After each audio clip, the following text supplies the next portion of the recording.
Take our lead, let's help you make your mark.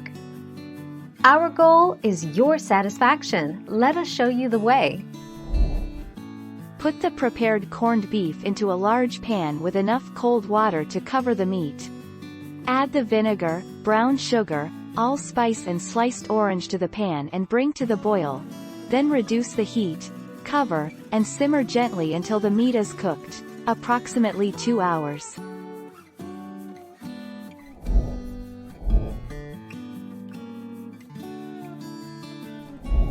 Let's help you make your mark. Corned beef is safe once the internal temperature has reached at least 145 degrees Fahrenheit, with a 3-minute rest time, but cooking it longer will make it fork tender. Corned beef may still be pink in color after cooking. This does not mean it is not done. 17 July 2019.